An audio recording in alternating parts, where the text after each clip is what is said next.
ഇനി കൂടുതൽ പ്രതികരണങ്ങൾ നടത്തണ്ട എന്നായിരുന്നു എൻ്റെ ആഗ്രഹം. പക്ഷേ വിഷയം എൻ്റെ കൈവിട്ട് പോയി. എന്ന് പറഞ്ഞു കഴിഞ്ഞാൽ വെടിവെച്ച് കൊല്ലുക എന്നൊക്കെയാണ് ഇപ്പോൾ തീരുമാനം. എൻ്റെ പേരിലുള്ള കേസുകളുടെ എണ്ണം എന്നത് വെറും 4 അതായത് എനിക്ക് നേരെ ഉണ്ടായിരുന്ന പാർട്ടിയിലുണ്ടായിരുന്ന സമയത്ത് ഉണ്ടായിരുന്ന എല്ലാ കേസുകളും തീർപ്പായതാണ്. പിന്നീട് ഞാനായിട്ട് ഉണ്ടാക്കി വെച്ച കുറച്ച് കേസുകളുണ്ട്. ആ കേസുകളുടെ ഭാഗമായിട്ടുള്ള ഒരു 4ഓളം കേസുകൾ 2021-നും 2023-നും ഇടയിലുള്ള കേസുകൾ, അത് മാത്രമാണ് എൻ്റെ പേരിൽ ബാക്കിയുള്ളത്. 4 കേസുകൾ. അതിലൊന്ന് ഞാൻ ചെയ്യാത്ത കാര്യത്തിന് ടി-നെ ആക്രമിച്ചു എന്ന് പറഞ്ഞൊരു കേസാണ്.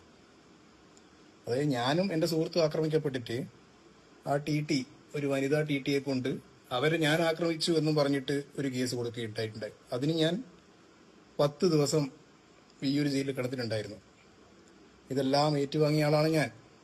ആ കേസ് ഇപ്പോഴും കോടതിയിൽ നടന്നുകൊണ്ടിരിക്കുന്നു. അത് ഭാവിയിൽ എന്താവും എന്ന് കണ്ടറിയാം.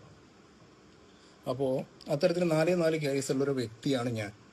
ആ എന്നെയാണ് കോതമംഗലത്ത് വെച്ചിട്ട് ഇത്തരത്തിലൊരു അന്യായമായ അറസ്റ്റ് രേഖപ്പെടുത്തി ജയിലിൽ കൊണ്ടുപോയിട്ട് വീണ്ടും വിട്ടത്. അതായത് ചെയ്യാത്ത കുറ്റത്തിന് ഞാൻ വീണ്ടും 21 ദിവസം ജയിലിൽ കിടക്കേണ്ടി വന്നു.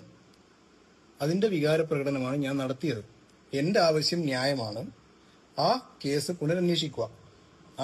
പുനരന്വേഷിക്കുക. എന്തിന്റെ അടിസ്ഥാനത്തിലാണ് നമുക്കെതിരെ ആ കേസ് ഉണ്ടാക്കിയത്, ആ കേസ് ചുമത്തിയത്, ആരുടെ നിർബന്ധപ്രകാരമാണ്, ആരാണ് അതിന് പിന്നിൽ എന്നെല്ലാം ആ കേസെടുത്ത വ്യക്തി SHO തുറന്നു പറയണം. അപ്പോൾ മറ്റുള്ള പ്രശ്നങ്ങളെല്ലാം, ഉള്ള കേസുകളുടെ എണ്ണങ്ങളെല്ലാം കുറച്ച് 0 എത്തിക്കുക എന്നുള്ള ആഗ്രഹത്തിന്റെ പുറത്ത് ജീവിച്ച ഒരാളായിരുന്നു ഞാൻ. എനിക്കിപ്പം 23ഓളം കേസുകൾ കേരളത്തിൽ അങ്ങോളം ഇങ്ങോളം ഉണ്ട് എന്നാണ് ഞാൻ മനസ്സിലാക്കുന്നത്. അതെല്ലാം സോഷ്യൽ മീഡിയയിൽ ഇടപെട്ടതിന്റെയും രാഷ്ട്രീയം പറഞ്ഞതിന്റെയും എല്ലാം ഭാഗമായിട്ടുള്ളതാണ്. അപ്പോൾ ഫേസ്ബുക്കിൽ മുഖ്യമന്ത്രിയെയും ആഭ്യന്തരമന്ത്രിയെയും എല്ലാം വിമർശിച്ച് പോസ്റ്റ് ഇട്ട് കഴിഞ്ഞാൽ ഇത്തരത്തിൽ കേസെടുക്കുന്നൊരു നടപടി 10 വർഷക്കാലത്ത് ഉണ്ടായിരുന്നോ എന്ന് ഇവർ പരിശോധിച്ചാൽ മതി. അപ്പോൾ ഇവിടെ നടക്കുന്നത് പോലീസ് രാജാണോ അതോ മറ്റെന്തെങ്കിലും ആണോ എന്നുള്ള കാര്യം ആഭ്യന്തരമന്ത്രി പരിശോധിക്കണം.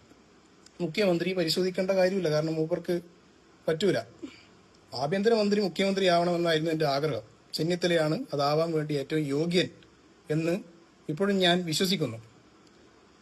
CPM-കാരനായതുകൊണ്ട് ഞാൻ പാർട്ടിയിലില്ല എന്ന് പല ആൾക്കാർ പറയുന്നുണ്ട്, എന്നെ തള്ളിപ്പറട്ടുമുണ്ട്. അവർ തള്ളിപ്പറയുന്നതിന് മുമ്പേ ഞാൻ ഒരു കേസിന്റെ ഭാഗമായി ഞാൻ ഇതിന്റെ ഭാഗവാക്കല്ല എന്ന് പറഞ്ഞ് പുറത്തുപോയ ആളാണ്.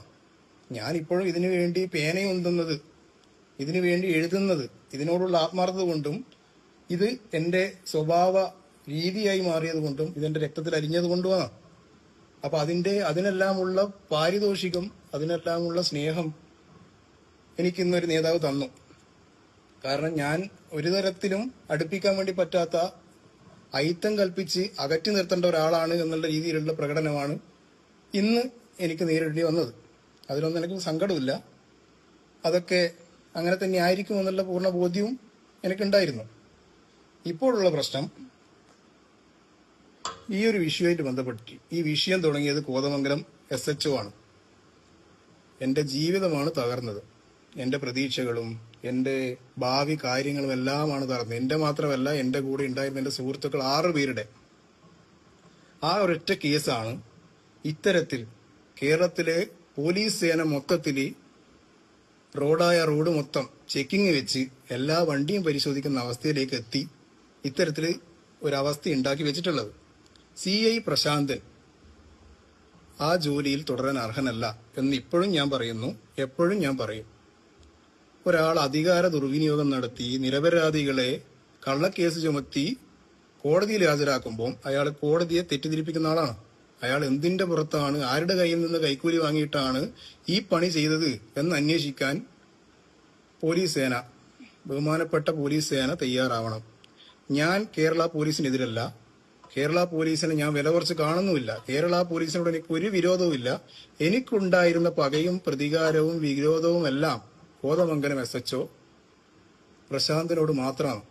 പ്രശാന്തിനെതിരെയാണ് ഞാൻ അന്ന് പോസ്റ്റ് ഇട്ടത്. ആ പോസ്റ്റ് ഇട്ടതിൽ 2 വാക്കുകൾ മാത്രമേ എനിക്ക് പിഴച്ചു പോയിട്ടുള്ളൂ. അത് ഞാൻ പിന്നീട് തിരുത്തുകയും ചെയ്തിട്ടുണ്ടായിരുന്നു. അതിൽ മാത്രമേ കുറ്റബോധമുള്ളൂ, മറ്റൊന്നിലും എനിക്ക് ഇപ്പോഴും കുറ്റബോധമില്ല. പറയേണ്ടതേ പറഞ്ഞിട്ടുള്ളൂ. പറയേണ്ടത് പറഞ്ഞു പോവുക എന്നുള്ളത് തന്നെയാണ് ഞാൻ ശീലിച്ചതും.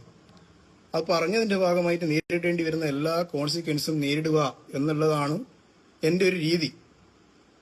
അതിപ്പം എന്നെ കൊണ്ട് മാറ്റാൻ പറ്റുന്നതല്ല. അതിപ്പോ പക്വത കുറഞ്ഞതായിരിക്കാം, എടുത്തുചാട്ടായിരിക്കാം, അതെന്തോ നിങ്ങൾ വിലയിരുത്തിക്കോ, അതെന്റെ വിഷയമല്ല. എനക്കൊരൊറ്റ ജീവിതമേ ഉള്ളൂ, അത് ജീവിക്കുക. അത് ആരുടെ മുമ്പിലും കുനിഞ്ഞു നിന്നിട്ടോ തല താഴ്ത്തിയിട്ടോ പേടിച്ചു നിന്നിട്ടോ ജീവിക്കാൻ വേണ്ടി ആഗ്രഹിക്കുന്ന ഒരാളല്ല ഞാൻ. പറയേണ്ടത് പറഞ്ഞു തന്നെ പോവും. ഇപ്പോഴത്തെ പ്രശ്നം ഈ ഒരു വിഷയമായിട്ട് ബന്ധപ്പെട്ടിട്ട് കോതമംഗലം CI കള്ളക്കേസ് എടുക്കുന്നു, ഞാൻ പോസ്റ്റ് ഇടുന്നു. ആ പോസ്റ്റിന്റെ ഭാഗമായിട്ട് ഞാൻ ജാമ്യ ഹർജി കൊടുക്കുന്നു. ആ ജാമ്യം തള്ളുന്നു. ജാമ്യം തള്ളിയതിന്റെ ഭാഗമായി ഞാൻ കീഴടങ്ങാമെന്ന് പറയുന്നു. കീഴടങ്ങാമെന്ന് പറഞ്ഞിട്ടും എന്നെ വന്ന് പിടിച്ച് എന്തോ ആക്കിക്കളയാമെന്ന് പറഞ്ഞതിന്റെ ഭാഗമായിട്ടാണ് ഞാൻ അത്തരത്തിലൊരു വികാര പ്രകടനം നടത്തിയത്. ആ വികാര പ്രകടനം നടത്തിയതിന്റെ ഭാഗമായിട്ട് വീണ്ടും കേസ് വന്നു. അത് പോലീസിനെ മൊത്തത്തിലല്ല ഞാൻ വെല്ലുവിളിച്ചത്. അയാൾ എന്റെ ഭാര്യയ്ക്ക് അങ്ങോട്ടേക്ക് മെസ്സേജ് അയക്കുക, നിങ്ങൾ തമ്മിൽ പ്രശ്നങ്ങളല്ലേ, നിങ്ങൾ പിരിഞ്ഞിരിക്കുന്നതല്ലേ, അവൻ എവിടെയുണ്ടെന്ന് പറ, നമുക്ക് പിടിക്കാൻ വേണ്ടിയിട്ടാണ്. ഒരു ഭാര്യനെ വിളിച്ചിട്ട് പറയാ അവനെ ഒറ്റത്തന്ന് സഹായിക്കണമെന്ന്. ആ ഒരു വികാരം കൊണ്ടാണ് ഞാൻ പറയേണ്ടി വന്നത്.